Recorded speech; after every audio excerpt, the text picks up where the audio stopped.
The anime begins by introducing Shun Asanaga, a high school boy with a deep fascination for crystals. His love for these sparkling stones isn't random. His mother used to be an archaeologist, and his father works as a researcher at a prestigious company. Every morning before school, Shun stops at a crystal shop, eagerly chatting with the shopkeeper about the wonders of crystals. Even at school, he can't keep his mind off them. His fascination often distracts him from his studies. Shun believes that crystals hold the key to another world, and sometimes he dreams of escaping into that magical place. One evening, Shun and his mother were waiting for his father to come home for a birthday celebration. However, his father was still stuck at work. Determined to see him, Shun decides to visit his father's workplace. Once there, Shun uses his special access to enter his father's office. Inside, he finds a mysterious crystal floating on a pedestal. Unable to resist, he reaches out to touch it. To his surprise, the crystal begins to glow, hovering in the air. Soon after, a bright light bursts from it, opening a portal to an unknown world. The crystal shoots into Shun's body, and he is suddenly pulled into the portal. Meanwhile, in another world called Endra, a young prince named Emilio Langheim is consumed by rage. He believes King Delzane, the current ruler, murdered his father and stole the throne. Fueled by anger, Emilio sneaks into the king's room one night, planning to assassinate him. But the king wakes up in time, and a fierce battle breaks out. Both summon magical weapons from their chests, clashing in a spectacular fight. Despite his efforts, Emilio loses and is thrown into a dungeon. While Emilio sits imprisoned, a portal suddenly opens, and Shun tumbles out, confused and disoriented. Before they can exchange words, guards arrive and attack. Unexpectedly, a weapon emerges from Shun's chest, similar to Emilio's. As a result, Shun instinctively uses it to fend off the guards. Impressed by Shun's unexpected skill, Emilio asks for his help to escape. Together, they break out of the prison. However, their escape is short-lived as they are chased by a fearsome lion-like creature called a Belda. Despite this, they leap into a river, and Emilio, familiar with the area, guides Shun through a cave and into the safety of a forest. As they journey through the forest, they meet a girl named Alicia, who had been waiting for Emilio.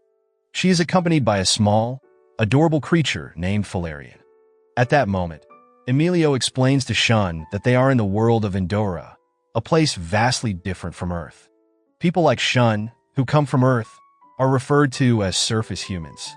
As they walk through the forest, Shun and his companions marveled at the sight of a massive crystal suspended in the sky, glowing like the sun. Its light bathed the land in a soft, magical glow, making the forest look even more surreal. When morning arrived, the group continued their journey to find Pascal, a former royal researcher who had fled the palace. While traveling, they were suddenly attacked by a wild boar with crystal horns. At that moment, Emilio rushed forward, attacking the beast head-on, while Shun used his cloaked weapon to fight back. Together, they managed to bring the creature down, but another boar appeared, charging at them fiercely. Just as the situation seemed dire, Valerian, the small animal accompanying Alicia, transformed into a dragon.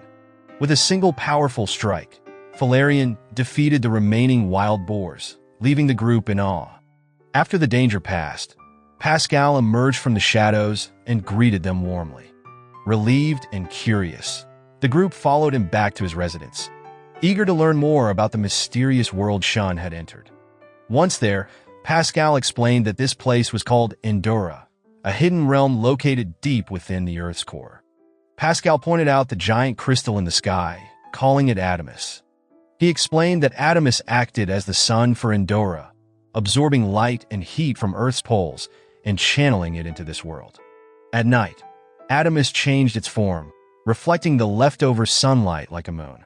Shun listened with fascination, soaking in every detail about this incredible world. Pascal continued, sharing that long ago, Endora was connected to Earth's surface through a city called Babylon. However, Babylon had been destroyed, severing the link between the two worlds. Apparently, King Delzane was now working on rebuilding a Babylonian device to reconnect Endora with the surface. Interestingly, Pascal, the very person who had originally created Babylon, had left the palace under mysterious circumstances. During their conversation, Shun learned more about the special weapons called shrouded heirlooms. Not everyone in Endra could wield these weapons, and Pascal himself lacked the ability. Alicia, however, had a hidden heirloom, Valerian, her dragon companion. At that moment, Pascal revealed that he was still puzzled about why people from Earth's surface, like Shun, were naturally able to summon these powerful weapons. As Shun learned more about Endra, his determination to reach Babylon grew stronger. He believed it was the key to finding a way back to his own world. However, their plans were interrupted when royal troops ambushed them. Acting quickly, Pascal led the group to a flying vehicle he had designed. They soared into the sky, evading their pursuers as they headed toward Babylon. Before reaching Babylon, Pascal led the group deep into the forest, where they landed and found shelter in a hidden cave that served as one of his secret hideouts. The cave offered safety from any threats, and its cool, quiet interior allowed them to rest while waiting for the danger outside to subside. As they settled in, Pascal asked Emilio to step outside with him for a private conversation. Under the shadow of the towering trees, Pascal spoke about King Delzane's plan to reconnect the two worlds. He explained that the separation of the worlds wasn't without reason. The underworld had long been associated with chaos and destruction, but for those who knew of Endra, it was seen as a place of wonder and beauty. Pascal revealed that during his time as a royal researcher, he had chosen to halt the Babel project because of a hunch. He feared that reconnecting the worlds would trigger a catastrophic disaster. For Pascal, a scientist devoted to understanding and protecting the balance of the worlds, the risks of the Babel project were too great to ignore. He had repeatedly warned the king, urging him to abandon the project, but the king refused to listen.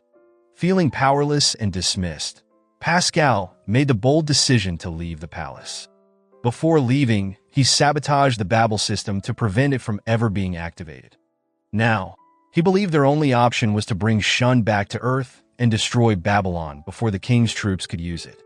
When Pascal returned to the cave, he told Shun and the others that he needed to go into the city to gather supplies. Because of his fugitive status, he had to travel secretly. He warned them that if he didn't return soon, they should head to the nearby village on their own. With that, he set off on his mission. Once left behind, Shun and Emilio had a serious conversation. Emilio revealed their plan to overthrow King Delzane and asked for Shun's help. He confidently explained a strategy to weaken the king's power, planning to act that very night without Alicia's involvement. Later, after sharing a meal with Alicia, Shun and Emilio waited until she was asleep before sneaking out of the cave. As they moved through the forest, Emilio invited Shun to join the Ignats, a rebel group fighting against Delzane's rule.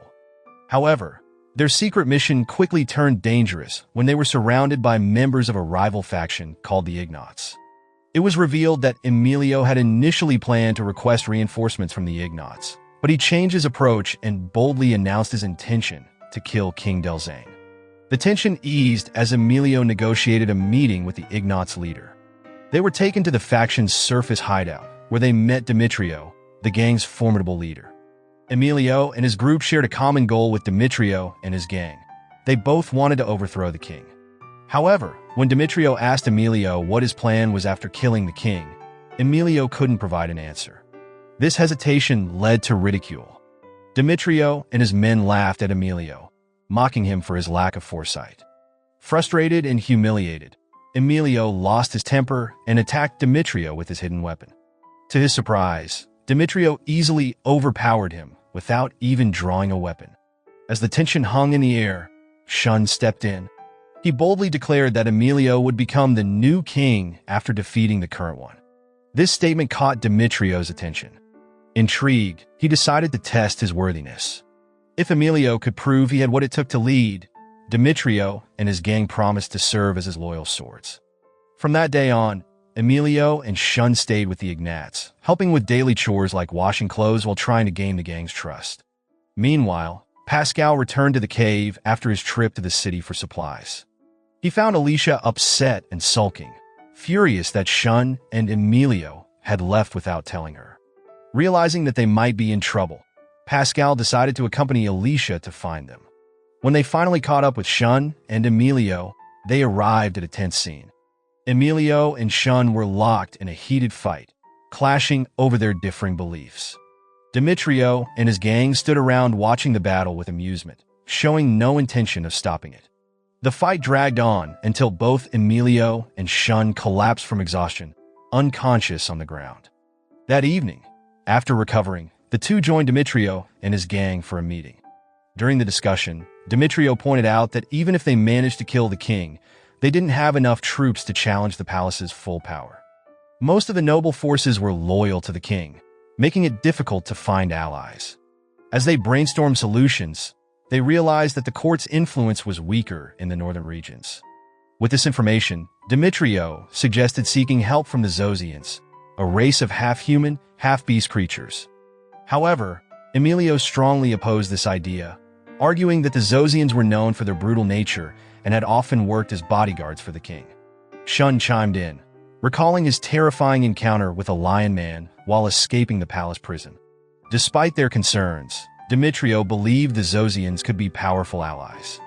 He explained that the Zosians had been oppressed for generations and might be willing to rise up if given the chance. Convincing them to join the revolution would be a challenge, but Demetrio was certain it was worth pursuing. That night, while Demetrio rested high in a tree, memories from his past drifted into his mind. He thought of Lucio, a Zosian who had been his closest friend since childhood. Their bond was unshakable, but tragedy struck when Lucio tried to save Demetrio from human cruelty. Though he fought bravely, Lucio succumbed to severe injuries and lost his life.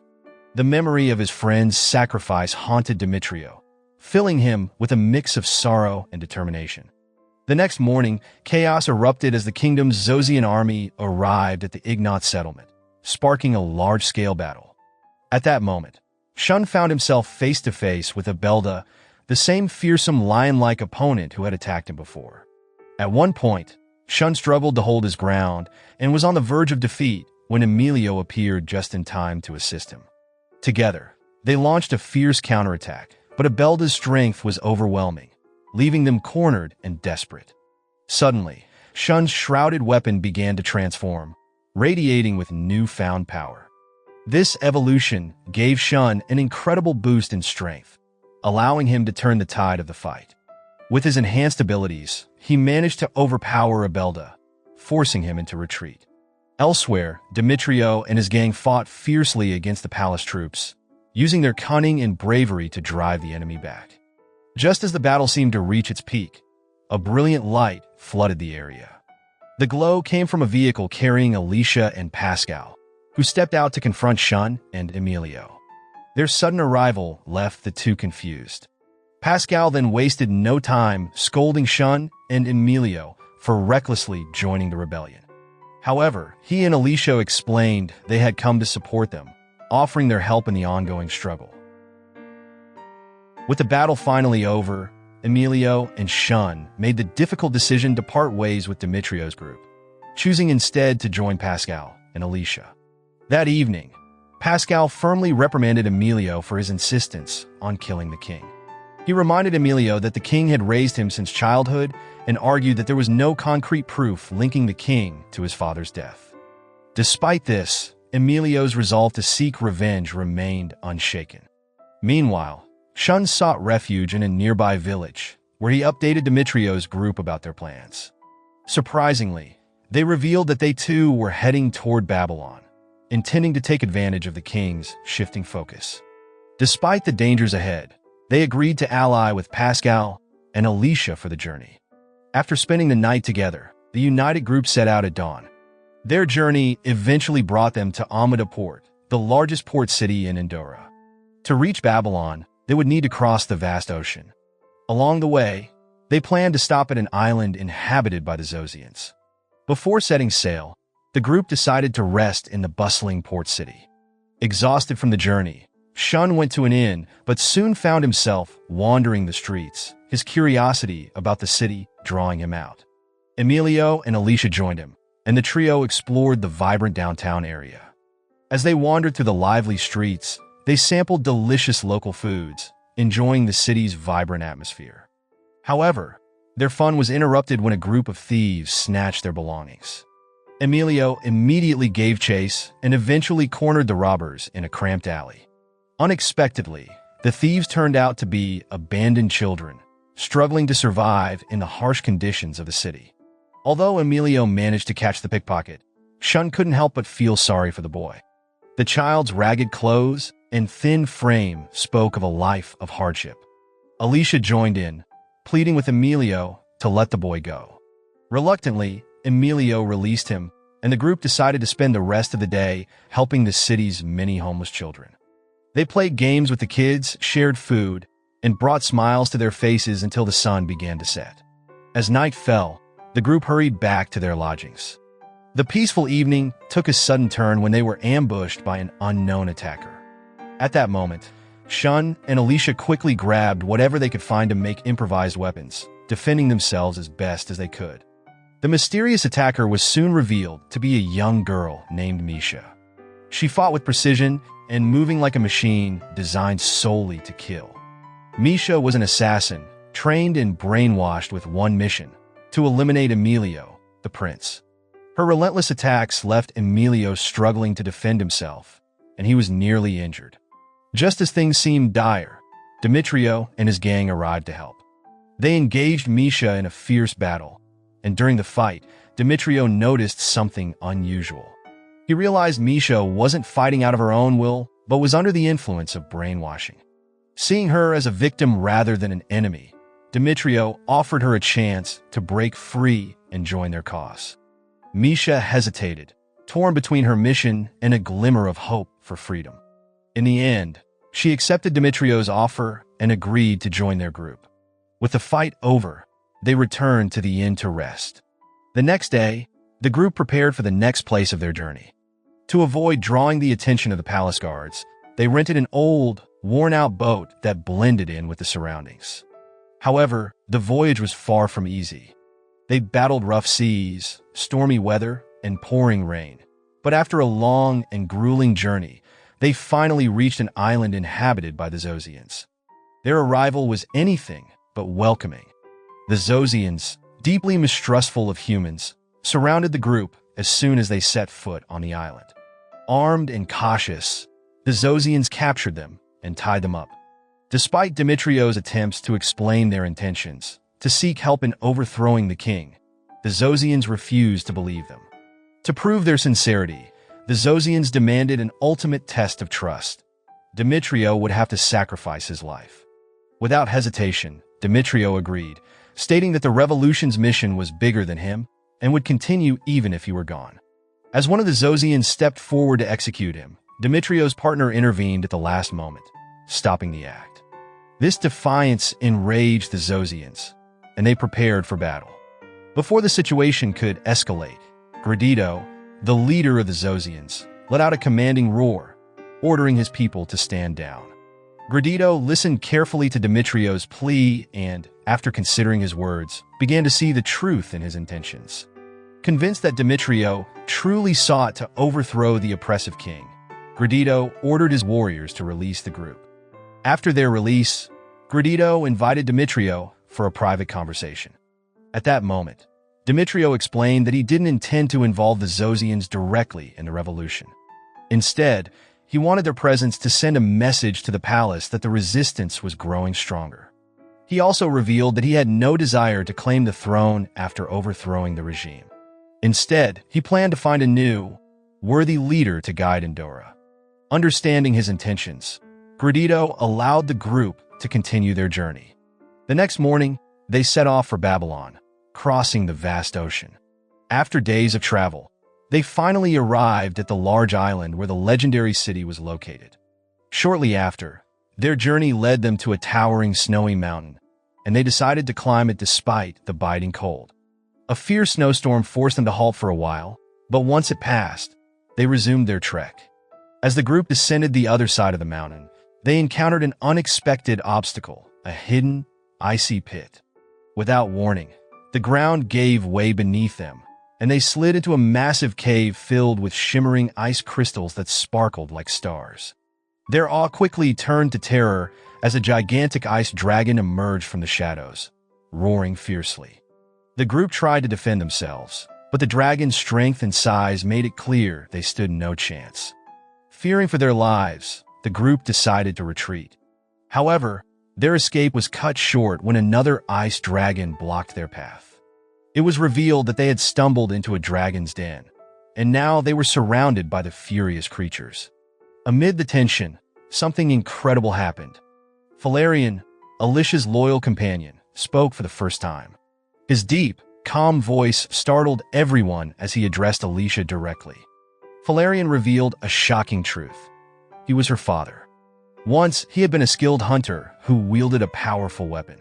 Over time, his weapon evolved, growing stronger with each battle he fought. However, after meeting Alicia's mother, he gave up his life as a hunter and chose peace. Tragedy struck when a group of thieves killed Alicia's mother. Consumed by rage, Valerian took up his weapon once more, seeking revenge. But the weapon's immense power transformed him into a dragon. Since that day, he had stayed by Alicia's side, protecting her as her silent guardian. After sharing his story, Valerian unleashed a radiant light that illuminated the entire cave. The ice dragons, sensing his power and connection to Alicia, became calm and submissive. They had initially believed Shun and his companions meant to harm their home, but realizing their mistake, they offered their help. In a gesture of trust, the dragons carried the group on their backs, flying them closer to Babylon. However, the dragons left them at the city's borders, unable to proceed further. As night fell, Shun and his companions continued their journey on foot. Exhausted, they set up camp and lit a fire to keep warm. The group then discussed the possibility of encountering the king's army, but suspected he might be taking a different route.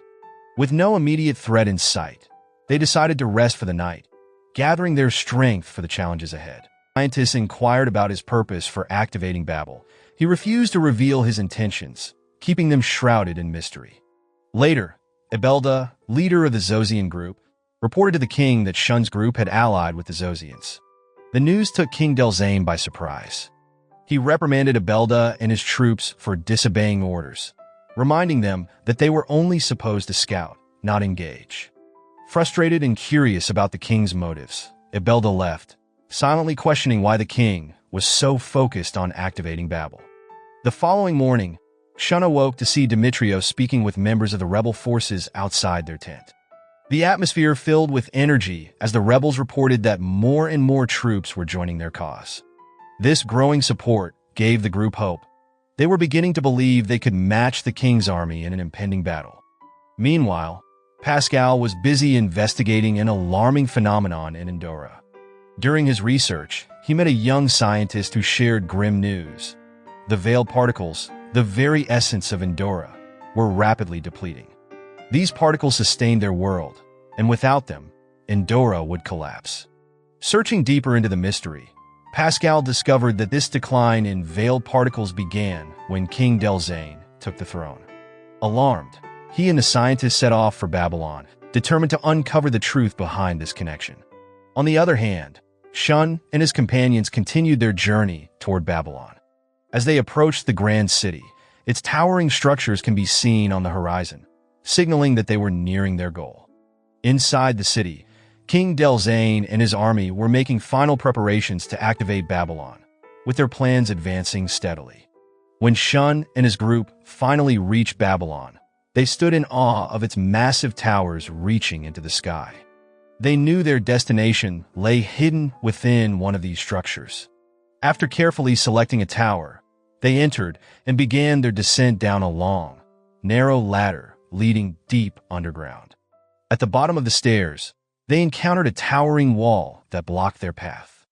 Undeterred, they began the challenging task of scaling the wall. The climb was exhausting, but they pushed through. Once they reached the top, they used ropes to lower themselves down the other side. After everyone safely descended, Emilio and Demetrio had a tense conversation. Demetrio expressed his hope for a peaceful resolution with the king, wanting to negotiate instead of resorting to violence. Emilio, however, dismissed the idea. His heart was set on revenge, and he had no interest in compromise. Without another word, Emilio grabbed the rope and descended further into the depths. At the bottom, the group discovered a vast maze. The intricate maze seemed to stretch endlessly, and they suspected that Babylon was hidden somewhere within its passages. As Shun and his companions carefully navigated the winding paths of the labyrinth, they were suddenly ambushed by Abelda's group. Chaos erupted as the two sides clashed in a fierce battle. Soon after, the labyrinth's twisting corridors separated the group, scattering them in different directions. Amid the confusion, Demetrio uncovered that Louise, one of their trusted allies, had been a traitor all along, secretly spying for Abelda. Despite the betrayal, Demetrio remained calm. Not only that, he didn't lash out at Louise. Instead, he urged her to take her chance and kill him, suggesting she might earn a greater reward for her treachery. His words seemed to shake Louise, but the tension between them remained unresolved. Meanwhile, Shun, Emilio, and Alicia stumbled upon a strange, glowing room deep within the labyrinth. It was the portal to Babel, the key to everything. Without hesitation, Emilio charged through the portal. On the other side, King Delzane stood watching as Babylon finally rose to its full glory, fulfilling the dream he had pursued for so long. Unexpectedly, Emilio soon arrived, determined to stop the king. Back in the labyrinth, Demetrio continued to fight Louise, trying desperately to convince her to abandon her betrayal and rejoin their cause. As their struggle unfolded, Abelda and his troops decided to retreat, leaving the group behind. After much inner turmoil, Louise finally broke down, renouncing her traitorous ways and rejoining Demetrio and the others as they pressed onward toward Babylon. At the same time, a scientist working with Pascal began activating the connection between the two worlds. In the midst of the battle at Babylon, King Delzane confronted Emilio, questioning what he planned to do after killing him. However, Emilio refused to answer, his focus fixed solely on revenge. Moments later, he launched a fierce attack with his weapon, showing no hesitation.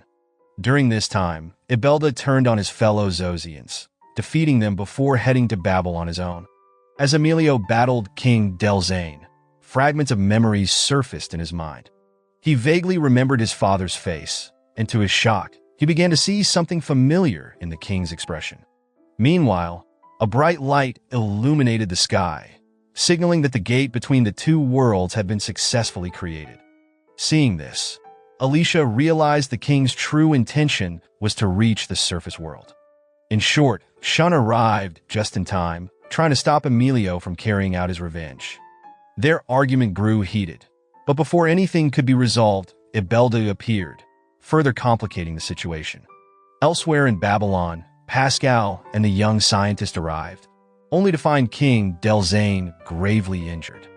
Despite Pascal's efforts to save him, it was too late. Emilio, unexpectedly, broke down in tears over the king's death, leaving everyone puzzled by his sudden grief.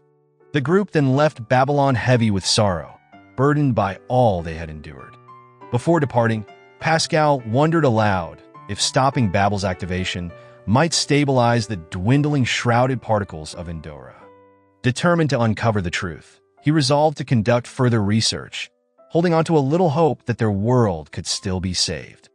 As Demetrio's group prepared to leave, Louise hesitated, her uneasiness clear in her expression. Despite everything, Demetrio greeted her warmly, reassuring her with his kindness. Outside the tower, Emilio sat alone, lost in deep thought. Noticing this, Shun approached him, hoping to lift his spirits. At that moment, Shun gently reminded Emilio that, even though he couldn't return to the surface, he had stopping Emilio from killing the king. Hearing this, Emilio opened up, confessing that seeing the king reminded him of his father, stirring emotions he hadn't confronted in years. Shun listened patiently, and then encouraged him to take a walk. As they wandered, Emilio's mood began to lighten. Eventually, they returned to meet Alicia, who had been anxiously waiting for them, relieved to see they were all right. Meanwhile, Pascal continued his investigation of Babylon. Despite his thorough search, he found no signs of Babel's system functioning, which puzzled him. Babel, not operating, left Pascal confused as to how Abelda could reach the surface. Not only that, new questions also arise regarding something that is happening on the surface without them realizing it. Determined to find out, Pascal decides he must go to the surface to investigate. Elsewhere, Emilio encountered Demetrio outside the tower. He admitted that the king's death had left him feeling aimless and unsure of his purpose. However, Demetrio, always optimist, reassured him that the revolution was far from over. There was still work to be done, and Emilio's role remained important. Later, when news of the king's death spread across Endra, chaos erupted. Without a central figure to maintain order, factions fought for power, plunging the kingdom into conflict. It became clear that Endra needed a strong leader to restore stability, but no one had yet stepped forward to take on the mantle. The absence of leadership only worsened the situation. In the midst of this chaos, Demetrio decided to part ways with Emilio temporarily and focus on his own group's efforts. Not long after, Shun approached Emilio with a suggestion to help distract him from his sorrows, training. The two agreed and began sparring, testing their skills with their hidden weapons. The physical challenge provided Emilio with a much-needed outlet for his frustrations. Meanwhile, Demetrio is seen in a meeting with his companions to plan their next steps. During the discussion, alarming news arrived. The Zosians' island was under siege. Apparently, a massive fleet of ships had surrounded the island, poised to attack. Knowing this, Demetrio realized this was likely a consequence of King Delzane's death. Without the king's protection, there was nothing stopping the aggressors from targeting the island. As the sun lowered in the sky, Shun and Emilio finished their training session. Feeling more focused and energized, they decided to join Demetrio's group to help resolve the escalating conflict. Along the way, they encountered Pascal, who had intriguing news to share. Pascal explained that something on the surface seemed to have caused the Babylonian system to shut down. He wasn't certain if it had been an intentional act or an accident, but it was a critical clue. To uncover the truth, he needed to return to the capital for further research. Before parting ways, Pascal reassured Shun that he would do everything in his power to find a way to send him back home. After leaving Babylon, Shun, Emilio, and Demetrio's group traveled through Endra, witnessing chaos everywhere. Disputes erupted in many places as the regional rulers treated the people cruelly, making their lives miserable. One day, while a group of noble soldiers was tormenting innocent villagers, Demetrio and his companions arrived. Without hesitation, they stepped in, fighting courageously to defend the people. In the end, their skill and bravery forced the soldiers to retreat, leaving the villagers safe. Later, Demetrio's group gathered at the village elder's home. The elder spoke gravely about the worsening conflicts that had plagued Endra since the king's death. Although the group hoped to calm the chaos, the situation seemed to spiral further out of control. At that moment, the elder expressed his belief that Emilio could bring peace and prosperity to Endra as king. However, Emilio was hesitant, unsure about claiming the throne. That night, in a distant castle, a nobleman who despised Demetrio's group plotted his revenge. While enjoying a grand feast, he ordered his captain to prepare the troops for an attack. Before his plans could unfold, chaos erupted. His army captain was discovered dead. At the same time, a towering, shadowy figure suddenly stormed into the castle, slaughtering everyone in its path, including the nobleman himself. The next morning, Demetrio and his companions arrived at the castle, only to find it eerily deserted. As they searched the halls, they stumbled upon a trembling nobleman hiding in a locked room. He recounted a horrifying tale of a monstrous creature that had invaded the castle, destroying everything. Before they could fully grasp the situation, the monster appeared again, killing the nobleman in front of them. Surprisingly, they realized the creature was Abelda. But this was not the Abelda they once knew. This Abelda was terrifying, armed with hidden weapons and an unrelenting fury. Without warning, Abelda attacked, throwing the group into chaos. His brutal strength overwhelmed them, and Demetrio barely escaped with his life. Just when all hope seemed lost, Godoro appeared and confronted Abelda. In a fierce battle, Godoro fought valiantly, forcing Abelda to retreat for the time being. After the fight, Demetrio's group invited Ghidorah to join their group, and he immediately agreed. The next day, Demetrio's group set out for Zosian Island, which was still under attack by enemy forces. Despite this, the island's defenses were strong, and the enemies had been unable to break through its borders. During the journey, Pascal shared his knowledge about Babylon with the group. He explained that for Babylon to work, both worlds needed to cooperate. Even if the passage from Endra was open, no one could cross to the surface unless the surface gates were also unlocked. Hearing this, Shun felt relieved that he hadn't used Babel, as it might have trapped him between the two worlds. Pascal also warned them about the rapid decline of the shrouded particles that sustained Endra. If the particles disappeared completely, Endra could collapse. In short, the urgency of their mission grew as they neared Zosian Island and came across a fierce naval battle. During this time, Demetrio's group swiftly defeated the enemy troops attacking the island and docked on its shores, where they met the Zosians living there. Despite the Zosians' reputation for being fierce and ruthless, they welcomed the group. Demetrio was promised rulership over the northern region once peace was restored in Endra. Emilio, however, expressed concern that society might not accept this due to the Zosians' notorious image, though he ultimately supported his decision. That night, Emilio and Pascal had a private conversation about the past.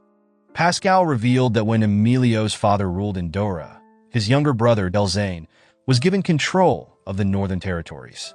This piece of history deepened Emilio's understanding of the kingdom's fractured state. The following day, Demetrio's group left Zosian Island and sailed back to the capital, determined to continue their efforts to end the conflict. Upon arriving, they were struck by the eerie silence of the palace. Only a handful of military officials and maids remained. Aaron, one of the officials, informed Emilio that half the army had followed the king to Babylon and never returned. When news of the king's death spread, many people turned to banditry and abandoned the palace.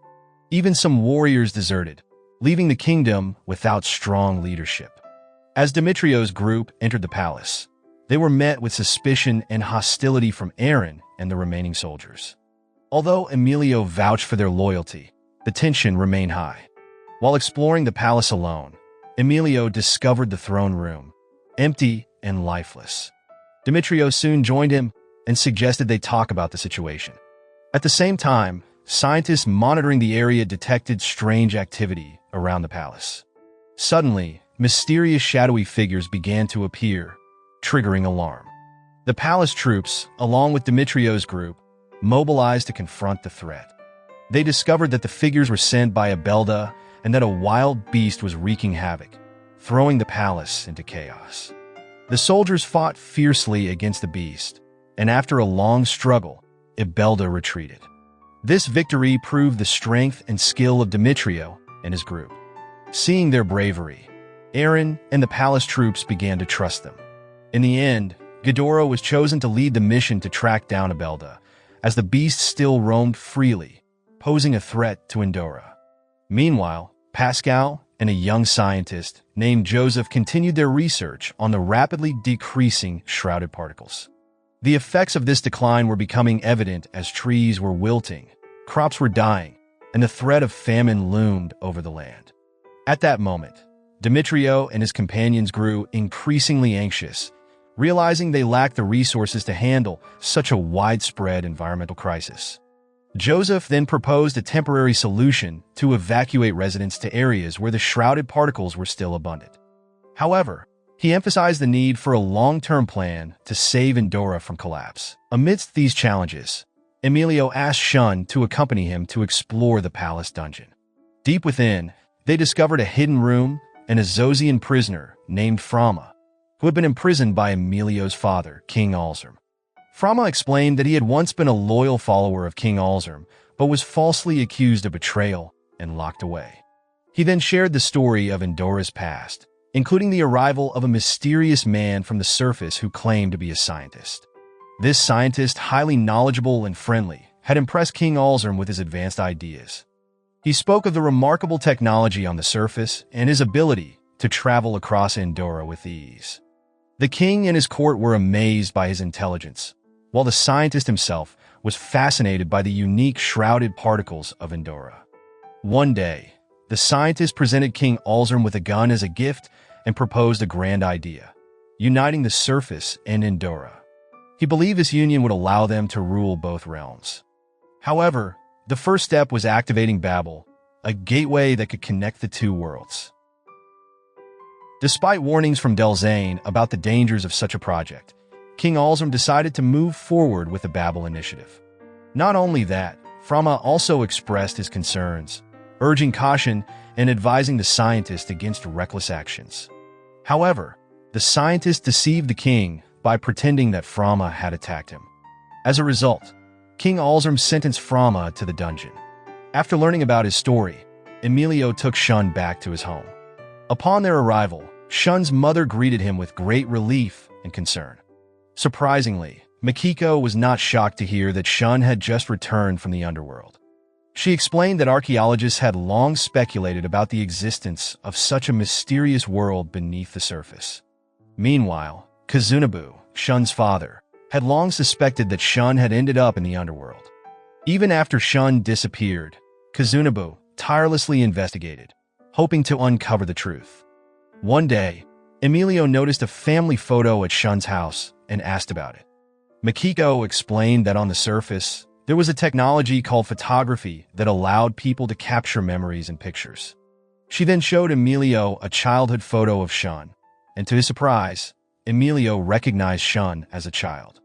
The next day, Shun took Emilio on a tour of the town and later brought him to the place where Kazunabu worked. When Kazunabu saw Shun, he was overwhelmed with relief and joy to see his son safe. At that moment, Shun shared his incredible adventures in Endra, describing everything he had experienced.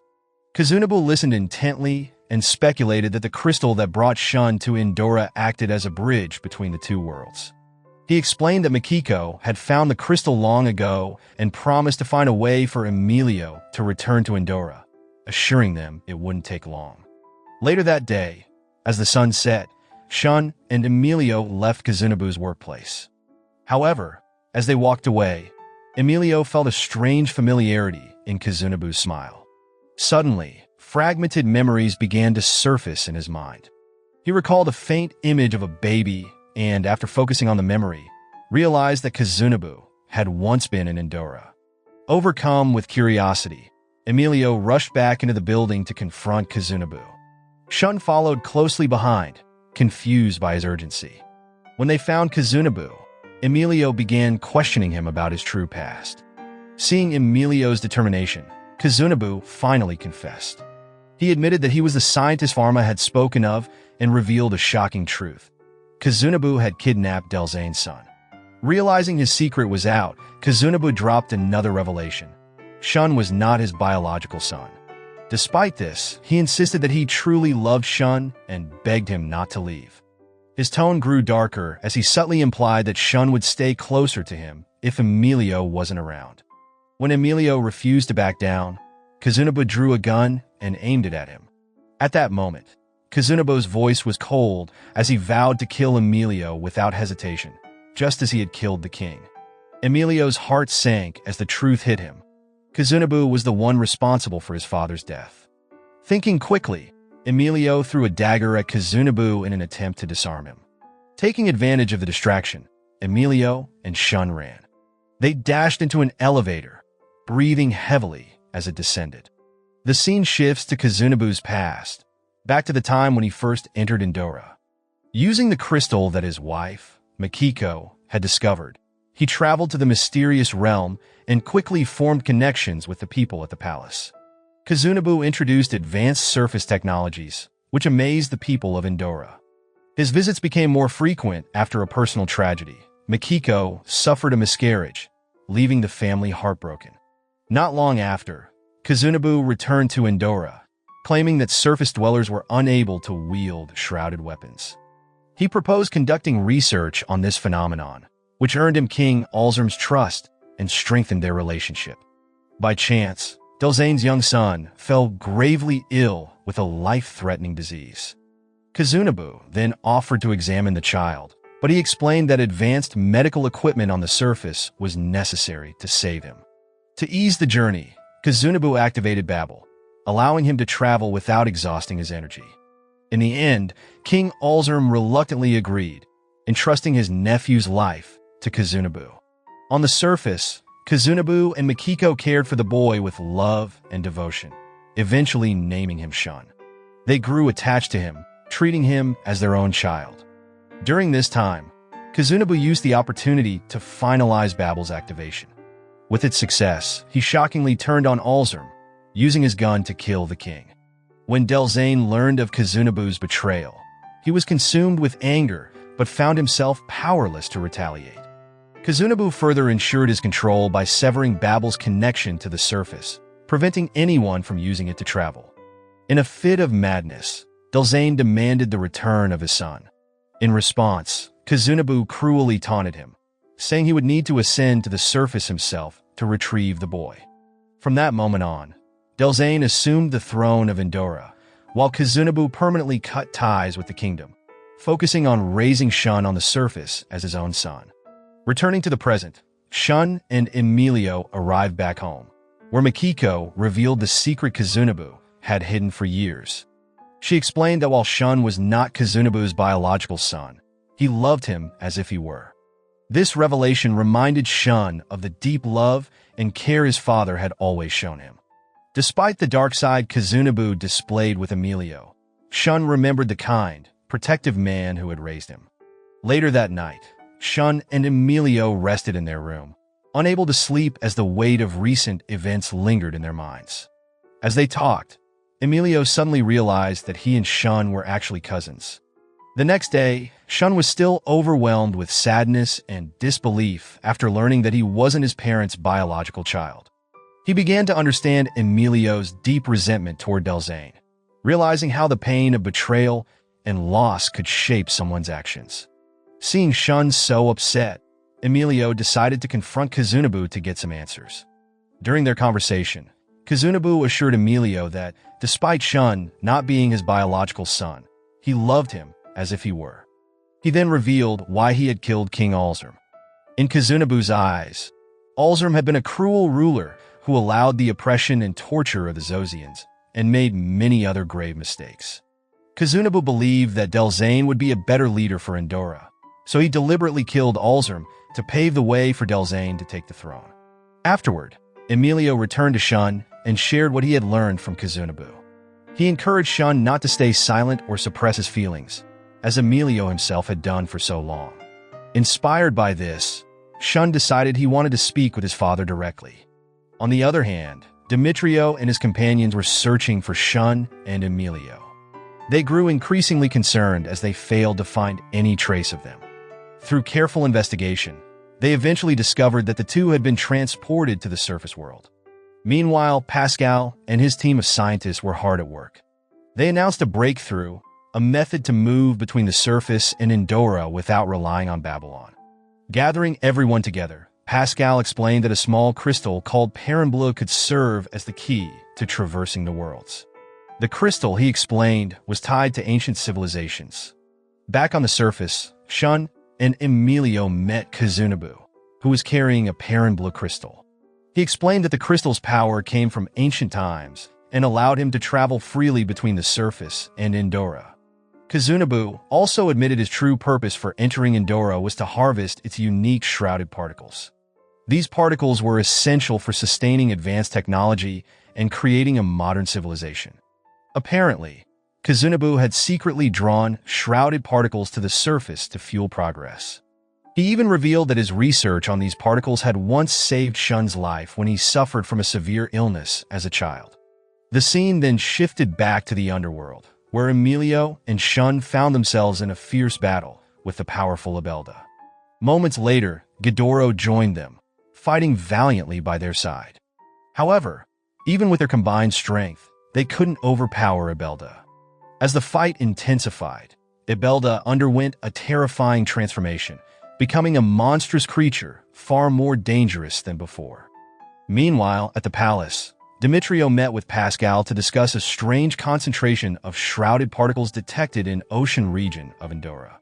Pascal shared the legend of an ancient civilization called Tirnagok, said to be located in the heart of the sea. According to the legend, Tirnagok's towering structures were designed to draw in shrouded particles from across Endra, explaining the mysterious depletion of particles in other regions. Not long after, Shun and his companions arrived at the location Pascal had described and confirmed the troubling truth, where shrouded particles were indeed being drawn to a single point. In the end, Shun admitted that his father, Kazunobu, who lived on the surface, was behind this phenomenon. Sharing everything he knew about Kazunobu's actions, Shun and the group resolved to confront the problem in Tirnagok. The next day, they set out on their mission, riding on Pharalion, who had transformed into a massive dragon. As they soared away from the palace, soldiers were dispatched to continue the fight against Abelda. However, their journey was abruptly interrupted when Abelda appeared and grabbed Pharalion's leg. The dragon struggled to break free, but was overpowered and immobilized. In a desperate move, Pascal leaped off Pharalion's back and detonated himself, freeing the dragon from Abelda's grasp. With heavy hearts, Shun and Emilio pressed on toward the pier, leaving Pascal behind. Meanwhile, Demetrio and the palace soldiers continued their intense battle with Abelda, unwilling to give up. Elsewhere, Joseph searched the forest, convinced that Pascal might still be alive despite the explosion. Eventually, Shun and Emilio reached Tirnagok's towering structure. Fighting against fierce winds, they climbed to the top of the massive tower. At that place, they discovered a gigantic crystal at the center of the tower, acting as the device responsible for taking Endora's shrouded particles. As a result, they immediately attempted to destroy it, but found the crystal to be almost indestructible. Fortunately, Shun's deep knowledge of crystals gave them an advantage. He explained that every crystal had a unique weakness. Striking it from above, he managed to crack the crystal, causing it to fracture. Just as they were about to celebrate their progress, Kazunobu appeared, determined to stop them. Back in the underworld, the battle against the fearsome Abelda raged on. Despite the soldiers' relentless efforts, they failed to subdue the demon. In a moment of desperation, Ghidorah allowed himself to be captured. Using the opportunity, he detonated a bomb, sacrificing himself to destroy both Abelda and the demon's reign of terror. At the tower, Shun pleaded with Kazunobu to stop his destructive actions and spare Endra. However, it was clear Kazunobu had become consumed by his obsession with the shrouded particle's power. He no longer cared about the well-being of Endra or its people. To their shock, Kazunobu revealed a terrifying shrouded weapon, for mechanical tentacles emerging from his back. Seeing this, Emilio was stunned, unable to believe that someone from the surface could wield such a deadly and advanced weapon. At that moment, Kazunobu's dark secret was finally revealed. He had conducted horrific experiments on Emilio's biological father, Alzheimer, merging parts of his body into his own. This twisted fusion granted Kazunobu the ability to wield a shrouded weapon, giving him immense power. Using his mechanical tentacles, he launched a devastating attack on Pharalion, sending the dragon crashing to the ground. Shun and Emilio had no choice but to face him in a brutal battle. The fight was intense. Kazunobu's four mechanical tentacles moved swiftly, deflecting Shun and Emilio's attacks with ease. Despite their best efforts, they struggled to land a hit on him. Meanwhile, in the forest, Joseph continued his desperate search for Pascal. After hours of looking, he found Pascal stuck in a tree, but miraculously alive. Relieved, Joseph helped him down and tended to his injuries. Back at the battle, the clash between Kazunobu, Shun, and Emilio raged on. Kazunobu launched a powerful blow, throwing Emilio hard onto the ground. As Kazunobu closed in for another strike, Shun intervened, managing to destroy one of his tentacles with a precise attack. Despite losing a limb, Kazunobu remained overwhelmingly strong and warned Shun to back down. Shun, however, stood firm, shouting at his father to stop his destructive actions. In response, Kazunobu used his remaining tentacles to grab Shun by the arms and legs, holding him in a deadly grip. He threatened to kill him, but Shun refused to show fear, meeting his father's rage with unwavering defiance. Seeing Shun in grave danger, Emilio summoned his strength, rose to his feet and charged at Kazunabu. His sword gleamed brightly as he struck Kazunabu in a powerful, decisive blow. The attack shattered Kazunabu's defenses and defeated him. As Kazunabu fell, the massive crystal at the top of the tower cracked and exploded. Eventually, the entire tower began to collapse. Amid the chaos, Pharalion regained the ability to fly and rescued Shun and Emilio just in time, carrying them to safety. The pair returned to the palace, where they were met with cheers and relief from their friends. The long and grueling conflict had finally come to an end. To celebrate their victory, a grand party was held at the palace. During this time, Demetrio expressed his gratitude by rewarding his allies with pieces of land, recognizing their bravery and sacrifices. Later that night, Shun stepped outside to take in the fresh air, reflecting on everything that had happened. Emilio followed, and the two shared a heartfelt farewell. Using their crystals, they prepared to return to the surface. However, as Shun used his crystal, it shattered, cutting off his ability to travel between worlds. With no way back, Shun realized his connection to Endra had been severed forever.